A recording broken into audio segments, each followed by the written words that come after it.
Hello साथीहरू, welcome छ आजको मेरो यो छोटो मिठो भिडियोमा।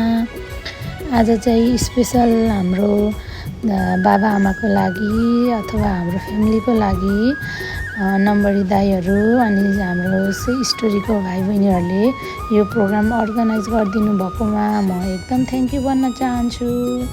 र आज चाहिँ हामीले मेनुका बहिनीको लागि सानो प्रोग्राम राखेको थियौँ र त्यो छिटो छिटो सकाएपछि बाबा आमाको फोटो भिडियो लिनतिर मन लागे, किनभने बाबाहरू आज फर्स्ट टाइम समुद्र छेउ आउनुभएको, त्यही भएर मैले एकदम धेरै फोटोहरू लिदिएँ। त्यसपछि हाम्रो बेबीको खाने पालो, खानुभन्दा अगाडि फोटो खिच्नु पर्यो। अनि यहाँ दाइ भाइहरू फटिक गर्दै हुनुहुन्छ, काम गर्दै हुनुहुन्छ, पोलेकै धमाधम, कसैले पोल्ने पकाउने, कोही खाने गीत गाउने भइरहेछ।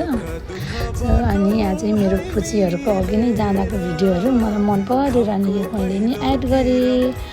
अब हाम्रो त्यसपछि आयो ग्रुपिङ फोटो त लिनै पर्यो सम्झनाको लागि भए पनि।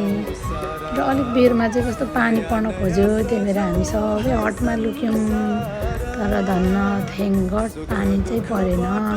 अनि हामी वकिङ लाग्यौँ, एकदम शीतल हावा चलिरहेको थियो। बाबा आमालाई लगेर वकिङ गयौँ हामी नम्बरनी र म। त्यसपछि आएर खानासाना खायौँ, त्यसको भिडियो चाहिँ राख्न पाइनँ, धेरै अगायो। अनि फेरि वकिङ गयो, त्यसपछि अलिक मिनटमा बस आयो अनि हामी बसमा रमाइलो गर्दै घर फर्क्यौँ।